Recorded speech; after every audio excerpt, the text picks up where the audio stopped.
hampir 1 tahun pembunuhan terhadap istri dan anak saya. Belum juga terungkap pembunuhnya. Kasusnya udah 1,5 tahun nih, pelakunya masih bebas. Belum ketemu siapa pembunuhnya. Inilah kasus Subang. Misteri makna behind the scenes video klip benar memiliki tapi tetap sopan.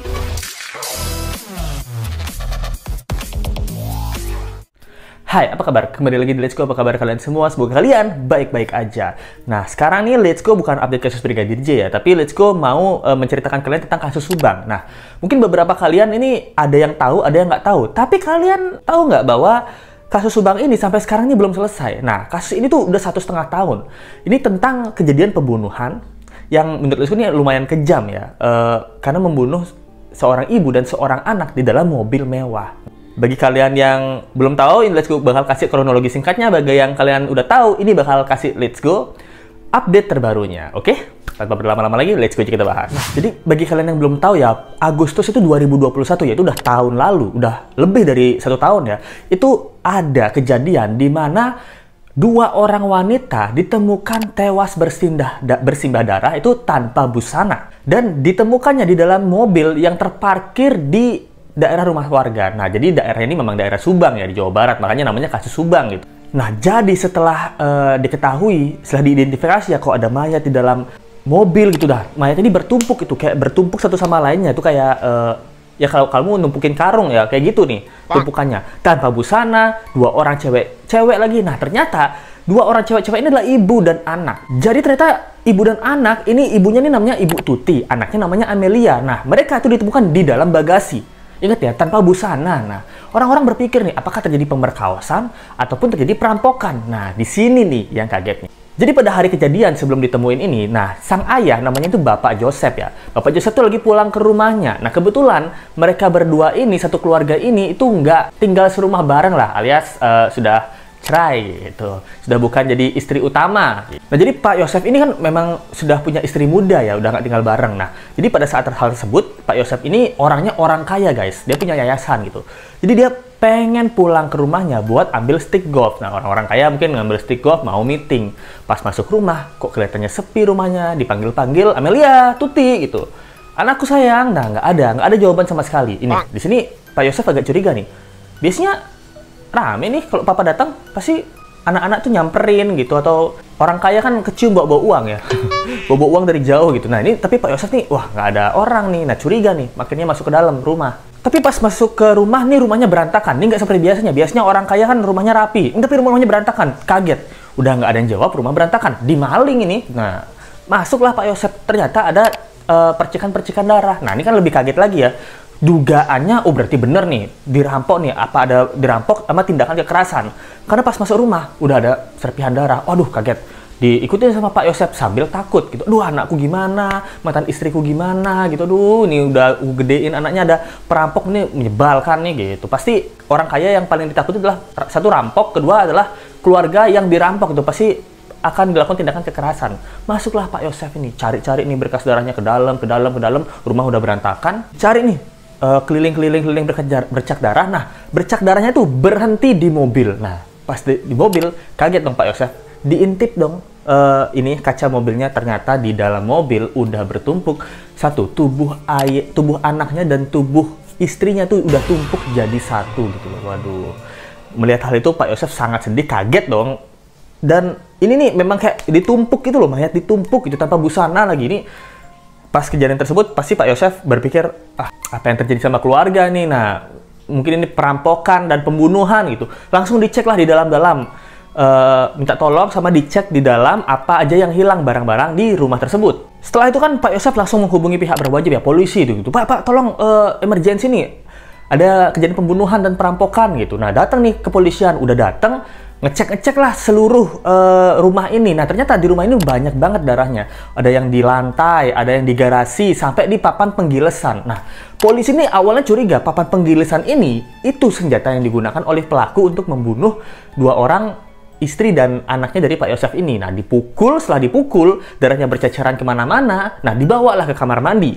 Nah, di kamar mandi itu polisi menduga sang pelaku ini membersihkan seluruh noda-noda darah dan DNA untuk menghilangkan jejak lah. Baru setelah hal tersebut, setelah dibersihin, baru mayat ini dimasukkan ke dalam bagasi gitu. Tapi setelah diselidiki, karena ini kecurigaan dari Pak Yosep ya, ini perampokan, diselidikilah seluruh rumahnya. Rumahnya memang berantakan guys, dan orang kaya ya, itu rumahnya ya pasti banyak barang berharga. Ternyata nggak ada barang yang hilang. Bahkan mereka tuh nyimpen uang cash senilai 30 juta di rumah, itu nggak hilang. Yang hilang tuh cuma satu, yaitu handphone dari Amelia. Ya sampai sekarang itu handphonenya tuh belum ketemu sama sekali. Nah, mirip kasus Brigadir J ya, handphone yang dihilangkan oleh pelaku gitu. Kira-kira apa diisi handphone Amelia tersebut? Tapi setelah kasus ini besar ya, nah beberapa teori netizen itu curiga bahwa jangan-jangan nih otak pembunuhannya yang sebenarnya adalah Bapak Yosep sendiri, yaitu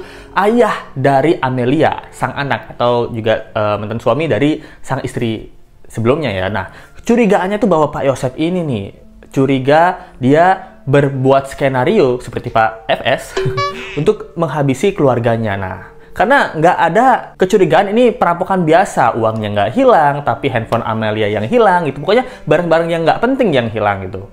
Maksudnya bukan barang-barang nggak penting ya, barang-barang non material lah yang hilang malah. Nah, kecurigaan polisi terhadap ayahnya sendiri itu dikonfrontasi bukan ya, karena ayahnya itu kan sempat datang ke lokasi kejadian di hari H. Nah, itu ada berkas-berkas bercak-bercak darah. Tapi Pak polisi bilang, kamu kenapa bajumu ada darahnya? Nah, dia bilang, saya nggak tahu Pak, ini saya bajunya minjem. Nah, tapi ini curiga Let's Go ya, kenapa dia bilang bajunya minjem? Dia bilang, jadi dia nggak tahu menahu soal ada darah di dalam bajunya ini. Ini Let's Go curiga ya, bisa jadi sih, teori yang pertama sih bisa jadi kalau bahwa ayahnya adalah salah satu ikut terlibat dalam pembunuhan ini. Karena seinformasi yang Let's Go dapat, dia mengkonfirmasi bahwa bajunya itulah baju pinjaman. Nah, orang kaya kan nggak minjem baju ya. Orang kaya mah beli gitu, nggak usah dipinjam gitu. Nah, ini satu hal kecurigaan, tapi ini udah dibantah sih sama kepolisian. Nah, setelah itu, kecurigaan kedua adalah istri muda dari Pak Yosep ini. Kenapa seperti itu? Karena kan setelah Pak Yosep meninggalkan istri tuanya dan beralih ke istri mudanya, Pak Yosep ini orang kaya, dia punya yayasan. Nah, setelah dia menikah, sang istri muda itu menjabat sebagai salah satu bendahara di yayasan Pak Yosep tersebut.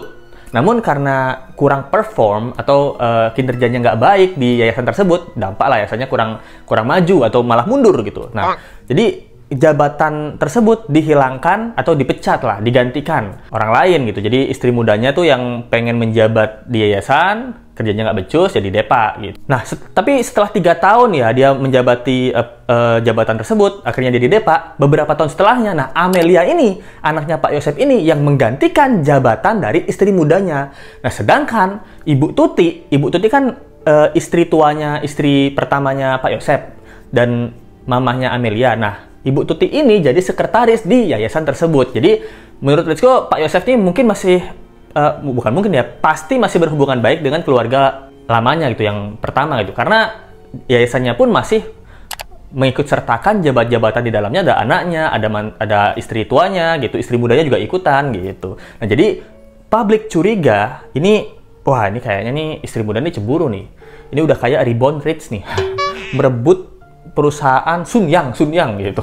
Jadi kayak merebut kekuasaan antar keluarga gitulah. Nah, curiganya publik ke sana. Terus ada suspek lainnya ini namanya Danu. Nah, Danu ini sepupunya Amelia. Nah, orang-orang juga curiga sama si Danu ini. Kenapa? Karena H+1 setelah kejadian, Danu ini datang ke TKP. Katanya sih mengacak-acak, entah mengacak-acak atau memeriksa itu. Jadi setelah masuk ke TKP, dia tuh kayak ngacak-ngacak TKP. Terus yang paling bikin bingung bahwa dia tuh ke kamar mandi. Kamar mandi kan salah satu tempat berdarah ya dari kasus pembunuhan ini. Jadi dia ngambil bak, itu ada di kamar mandi itu kan ada bak, terus disiram-siram gitu. Padahal air di kamar mandi itu udah tuh bau amis. Udah bercampur sama darah-darah Amelia dan juga sang mama gitu loh. Orang-orang curiganya bahwa Danu adalah salah satu orang yang ikut campur dalam kasus pembunuhan ini. Menurut Let's Go, 11-12 ya, satu sisi mungkin bisa terjadi dugaannya, satu sisi mungkin Danu ini sangat dekat mungkin dengan Amelia. Kedekatannya itu yang membuat Danu itu ingin mencari tahu, wah ini siapa sebenarnya pembunuhnya nih. Jangan-jangan dia masuk ke TKP, terus dia lihat-lihat, abis itu ke orang pinter, ke dukun gitu. Pak, coba cari siapa ya pembunuh sepupu saya. Nah, bisa jadi niatnya membantu, tapi malah disangka jelek, itu bisa jadi ya. Nah, tapi setelah setahun kasus ini berjalan ya, nah polisi itu belum menetapkan tersangka. Udah ada banyak saksi-saksi, hampir 100 saksi itu ditanyakan. Nah, tapi ada curiga, itu adalah pelaku berinisial S. Nah, ini bukan keluarga dekat ternyata. Polisi ini berencana untuk meminta keterangan dari seorang pria yang bernama S ini. Nah, tapi setelah diinterogasi sang pemuda S ini, juga ada temannya satu lagi, polisi itu bilang tidak ada kaitannya si pria ini dengan pembunuhan kasus Subang. Nah, ini kan sampai di tanggal 26 Desember, ini ya update terbaru 26 Desember. Nah, ternyata polisi itu sekarang malah lebih curiga sama orang-orang terdekatnya atau keluarga dekat atau keluarga agak jauh nih yang ikut terlibat. Nah, katanya sih ada nama yang sudah dikantongin. Nah, ini aja ingat ya, ini kasus Subang itu nggak sebesar, menurut Let's Go sih skalanya tuh nggak sebesar kasus Brigadir J. Ini aja butuh 1,5 tahun lebih mungkin untuk mengungkap kasus ini. Nah, sampai di Desember hari ini belum mendapatkan pelaku yang pasti, otaknya siapa, yang melakukan pembunuhan siapa. Nah, keluarga pun diduga terlibat. Kenapa keluarga diduga terlibat? Karena tidak adanya pintu masuk yang rusak. Nah, itu petunjuk besar. Nggak ada pintu masuk yang rusak. Alias orang yang membunuh Amelia dan juga Ibu Tuti itu adalah orang yang masuk lewat pintu depan. Antara dibukain pintu atau punya kunci cadangan. Nah, atau orang asing yang diberikan kunci cadangan. Nah, ini yang jelas pasti ada keluarga yang terlibat. Sampai sekarang ini belum selesai kasusnya. Nah, gimana menurut kalian nih? Kalau kalian yang baru tahu kasus Subang, ini kasusnya lumayan serem. Bagi kalian yang udah tahu kasus Subang, ini update terbarunya. Nah, apakah menurut kalian Let's Go akan membahas kasus-kasus kayak gini juga? Kasus-kasus di mana terutama Indonesia ya, karena Let's Go tidak terlalu peduli dengan kasus di luar negeri. Untuk apa kita membantu kasus-kasus luar negeri ketika kasus-kasus di dalam negeri aja banyak permasalahannya? Nah, Let's Go sih kayaknya lebih seneng membahas kasus di dalam negeri yang belum selesai tentunya, karena banyak banget gara-gara kasus Brigadir J. Let's Go kan pantengin berita ya, banyak banget kasus yang nggak selesai-selesai sampai sekarang udah 3 tahun, 4 tahun gitu. Menurut kalian gimana nih? Coba yang nonton, teman-teman Let's Go, sobat-sobat Let's Go yang nonton, coba komen aja di bawah. Apakah kalian ada tertarik dengan suatu kasus yang belum selesai sampai sekarang, yang belum ngerti, yang males buat cari? Let's Go bisa bahas kasusnya secara singkat dan santai gitu. Thank you banget yang nonton, jangan lupa like, comment, share, dan subscribe video ini. Kita ketemu lagi di video berikutnya. Sampai jumpa lagi ya, bye. Misteri makna behind the scenes video klipnya. Nah, memiliki tapi tetap sopan.